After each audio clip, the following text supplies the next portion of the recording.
আসসালামু আলাইকুম। আজকে আমাদের এমএস ওয়ার্ড সিরিজ ক্লাসের তৃতীয় ক্লাস। আজকের ক্লাসে আমরা শিখব ইনসার্ট ট্যাবের টেবলের কাজ, যেটি খুবই গুরুত্বপূর্ণ। আমরা সরাসরি এমএস ওয়ার্ডে চলে গেলাম। এমএস ওয়ার্ডের মধ্যে আমরা ইনসার্ট ট্যাবে যাব, যেহেতু ইনসার্টের মধ্যে টেবলের কাজটা। প্রথমে বলে রাখি টেবলের কাজ কি। টেবলের কাজ হচ্ছে ছকাকারে কোনো কিছু লেখার জন্য বা লিপিবদ্ধ করার জন্য। যেমন আমরা টেবলটা ব্যবহার করে থাকি ডাটা এন্ট্রি করার জন্য, বড় বড় যে ডাটাবেসগুলো আছে ডাটা এন্ট্রি করার জন্য আমরা টেবল ব্যবহার করে থাকি, বা কোনো ডাটা বেস তৈরি করার জন্য আমরা টেবলটা ব্যবহার করে থাকি। তো টেবলের প্রয়োগটা কীভাবে করতে হয় আমরা এখনই দেখাচ্ছি। প্রথমে আমরা টেবলে ক্লিক করব, ইনসার্ট থেকে টেবলে গিয়ে টেবলে ক্লিক করব। টেবলের মধ্যে এই ছোটো ছোটো যে বক্সগুলো আছে এগুলো হচ্ছে সেল। একাধিক সেলের সমন্বয়ে রো এবং কলাম আমরা নিতে পারি। আমরা সরাসরি ইনসার্ট টেবল থেকেই নিয়ে নিব।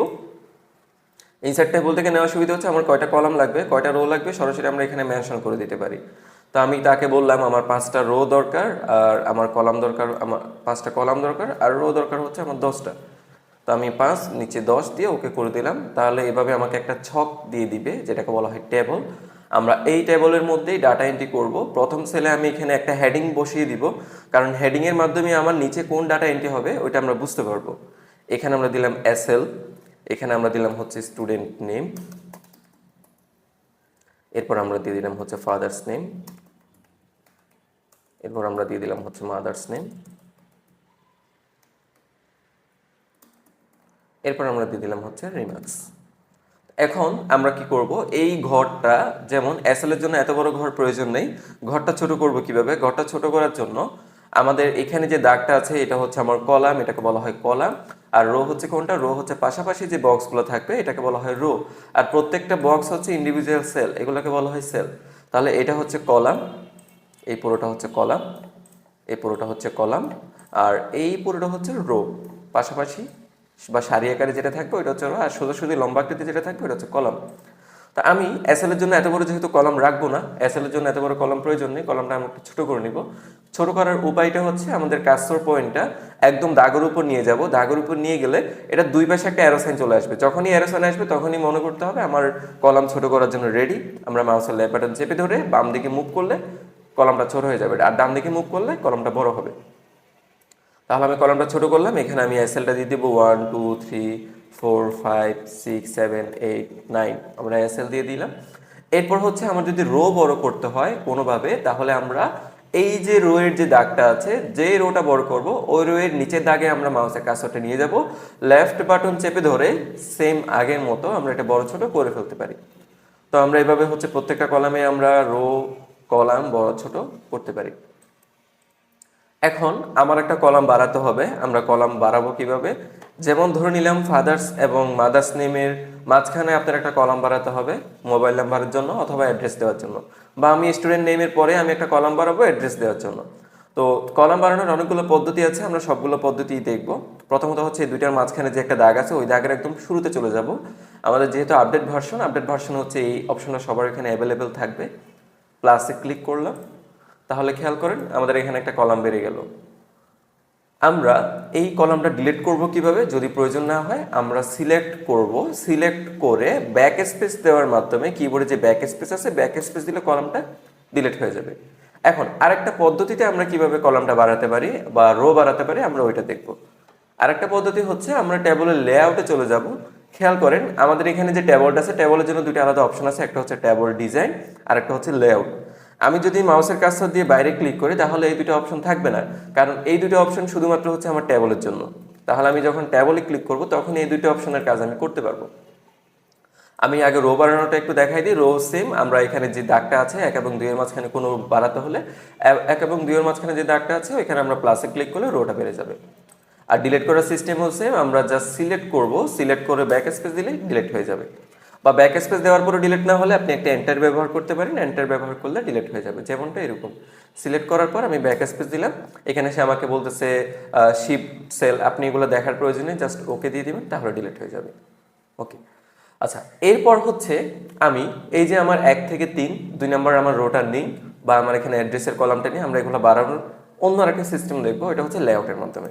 লেআউটটা হচ্ছে পুরো কলামের বা পুরো টেবলের যাবতীয় এডিটিং বা এডিট অপশনটা হচ্ছে লেআউটের মধ্যে, যেমন রো বাড়ানো, কলাম বাড়ানো, ডিলিট করা, এই সবগুলো কাজ লেআউটের মধ্যে। তো আমরা স্টুডেন্ট নেমের ডান পাশে কলাম বাড়াবো, তাহলে স্টুডেন্ট নেমে আমরা ক্লিক করলাম। ক্লিক করার পরে আমরা লেআউটে ক্লিক করার পরে দেখতে পাবো এখানে রোস অ্যান্ড কলামস নামের একটা অপশন আছে। এখানে এই অপশনের অন্তর্ভুক্ত হচ্ছে ডিলিট, ইনসার্ট, ইনসার্ট মানে হচ্ছে নেওয়া, insert above, below, left, right. তো আমরা কোন সাইডে নিব, যেমন আমি ডান পাশে নিব, আমার ক্লিকের কোন পাশে কলামটা নিব, ক্লিকের ডান পাশে কলামটা হবে, তাহলে আমরা এখানে ক্লিক করব ইনসার্ট রাইট। এই যে আমার ডান পাশে কলামটা চলে আসলো। তারপরে আমি 3-এ ক্লিক করলাম, 3-এর কোন পাশে রোটা বাড়বে, উপরে বাড়বে, তাহলে অ্যাবভ। যদি নিচে বাড়তো তাহলে আমরা কি করতাম, বিলো। তার মানে আপনার মাউসের ক্লিকের কোন অংশে কলাম রোটা বাড়বে ওইটা নির্ধারণ করবে হচ্ছে এভাবে। এরপরে হচ্ছে আমি এখানে 2 দিয়ে দিলাম, এখানে আমি লিখে দিলাম হচ্ছে অ্যাড্রেস।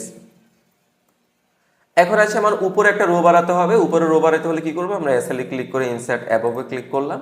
অ্যাবভে ক্লিক করার পর উপরে একটা রো বেড়ে গেল, আমরা এখানে একটা টাইটেল দিব। টাইটেল মানে এই টেবলটা কি নিয়ে ওটা আমরা এখানে লিখবো। এখন আমরা শিখবো হচ্ছে কিভাবে একাধিক সেলকে একটা সেলে রূপান্তর করা যায়, যেটাকে বলা হয় মার্জ করা। মার্জ মানে হচ্ছে একত্রিত করা। যেমন আমার এখানে 1 2 3 4 5 6টা সেল আছে, আমি 6টাকে একটা করব, তাহলে 6টা সেলই আমরা সিলেক্ট করব। আমরা লেআউট থেকে এখানে লেখা আছে মার্জ সেল, মার্জ মানে হচ্ছে একত্রিত করা।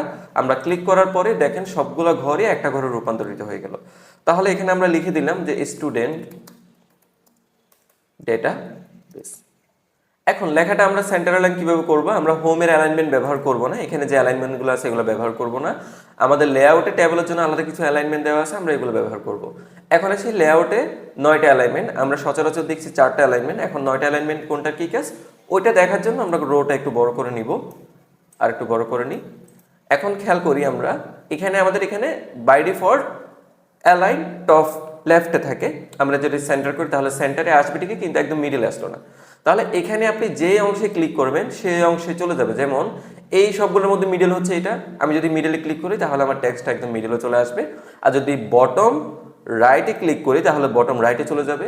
তাহলে এইভাবেই আপনার টেবলের অ্যালাইনমেন্টটা আপনি লেআউটের অ্যালাইনমেন্ট থেকে সেট করতে পারেন, এখান থেকে করলে বেটার। এখন কোনো রো আমার যদি ডিলিট করতে হয় আমি সিলেক্ট করা ছাড়াও ডিলিট করতে পারি। যেমন এই রোটা আমার ডিলিট করতে হবে, এখানে ক্লিক করলাম। ক্লিক করার পর আমরা ডিলিটে ক্লিক করে আমি এখানে কি ডিলিট করব, ডিলিট রো করব, কলাম করব, না কি করব, তাহলে আমি এখানে রোসে ক্লিক করব। যদি আমার স্টুডেন্ট নেমটা ডিলিট করতে হয় স্টুডেন্ট নেমে ক্লিক করে ডিলিট থেকে আমরা স্টুডেন্ট নেমের কলামটা ডিলিট করে দিতে পারি।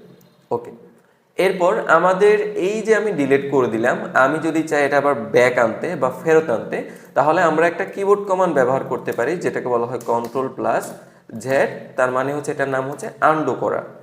আনডু করলে কি হয়, আমি Ctrl+Z চাপলাম, দেখেন আনডু করলে আপনার ব্যাকে যে ডাটাগুলো ছিল ওইগুলো ফেরত চলে আসবে, চলে আসলো। এরপর আসি, এটা হচ্ছে আমাদের টেবলের কাজ। আপনারা যদি এতটুকু পারেন তাহলে টেবলে মোটামুটি আপনারা সব ধরনের কাজই করতে পারবেন। এখন আমরা আরেকটু অ্যাডভান্স কাজ দেখব। যেমন স্পেসিফিক কোনো একটা কলামের সেলকে মুভ করতে যদি চান, যেমন আমি এখানে দিলাম হচ্ছে 1, এখানে দিলাম হচ্ছে 2। 1টা আমি যদি একটু ডান পাশে মুভ করিয়ে দিই বা সেন্টারে করে দিই, এখন আমি চাচ্ছি এখানে যে কলামটা থাকবে, আমি এটা লেফট অ্যালাইন করে দিই, এখানে যে কলামটা থাকবে 1 নম্বরের কলামটা মুভ হবে না, 2 নম্বরের সেলের কলামটা মুভ হবে। তাহলে কিভাবে করব, 1 এবং 2 এর মাঝখানে যে কলামটা আছে, যেমন 2 এর পাশাপাশি যে কলামটা আছে আমি পাশাপাশি কলামটা সিলেক্ট করব। সিলেক্ট করার পর আমরা এইখানে কার্সরটা বা সিলেক্টকৃত অংশের দাগের উপর কার্সরটা নিয়ে গিয়ে মাউসের লেফট বাটন চেপে ধরে এটাকে বড় ছোট আমরা করতে পারি। দেখেন এখন স্পেসিফিক ওই সেলের কলামটায় মুভ হলো, পুরো কলামটা মুভ না হয়ে। এটা হচ্ছে আমাদের অ্যাডভান্স কাজ। যদি কখনো আমাদের এরকম করতে হয় তাহলে আমরা কোন একটা সেলের কলামটাকে স্পেসিফিক মুভ করে নিতে পারি। এরপরে আসে আমাদের বাকি কাজ। এরপরে আসে আপনার টেবলটাকে যদি আপনি কালার করতে চান তাহলে টেবল ডিজাইন আছে, এখান থেকে আপনি বাই ডিফল্ট যে স্টাইলগুলো আছে আপনি এখান থেকে স্টাইল করে নিতে পারেন। এই যে আমার এখানে স্টাইল দেওয়া আছে, আমি এখান থেকে স্টাইল করে নিতে পারি। এখানে মোর অপশনে ক্লিক করে অনেক ধরনের কালার পাওয়া যাবে, আপনি এখান থেকে সব করে নিতে পারেন। এই যে, তাহলে আপনার টেবলটা দেখতে আরেকটু সুন্দর লাগবে। আপনার যদি কোনো কালার পছন্দ না হয় আপনি শেডিং কালার থেকে এটা ঠিক করে দিতে পারেন, বা আগের মতো নর্মাল করতে চাইলে এখানে মোর অপশনে ক্লিক করে আবার যে প্রথম যে বক্সটা আছে আমার এখানে গ্রিডের ওইখানে ক্লিক করলে আবার নর্মাল হয়ে যাবে। ওকে, এখন অনেকের প্রশ্ন থাকতে পারে আমি চাচ্ছি সবগুলো কলামের একই সাইজ হবে, যেমন এখানে কলামগুলো এলোমেলো, আমি সবগুলো কলামের একই সাইজ করব। তাহলে কিভাবে ঠিক করতে পারি, সবগুলো কলাম আমি সিলেক্ট করে এখানে 2টা অপশন আছে, একটা হচ্ছে ডিস্ট্রিবিউট রোস আর একটা হচ্ছে ডিস্ট্রিবিউট কলামস। ডিস্ট্রিবিউট কলামস, যেহেতু আমরা কলামগুলোকে একই সাইজে করব, ডিস্ট্রিবিউট কলামে ক্লিক করলে সবগুলো কলামের সাইজ একই হবে। দেখেন আমি যেই কলামগুলো সিলেক্ট করছি শুধুমাত্র ওই কলামগুলোই একই সাইজে রূপান্তর হয়েছে। এরপর আমি যদি রো এলোমেলো করে দিই, যেমন আমার রো বড় ছোট আছে, আমি সবগুলো রোকে একই সাইজ করতে চাই, তাহলে যতগুলো রোকে একই সাইজ করতে চাই সবগুলো রো সিলেক্ট করে ডিস্ট্রিবিউট রোস, তাহলে সবগুলো রোস আমার একই সাইজে হয়ে যাবে। এরপরে আসে আমাদের এতটুকু, আমাদের সবগুলো শেষ হয়ে গেল। এখন আমি চাচ্ছি আমার টেবল থাকবে, টেবলের ডাটাগুলো চলে যাবে, তাহলে আমরা পুরো টেবলটা সিলেক্ট করব। এখানে একটা ক্লিক করে পুরো টেবলটা সিলেক্ট হবে।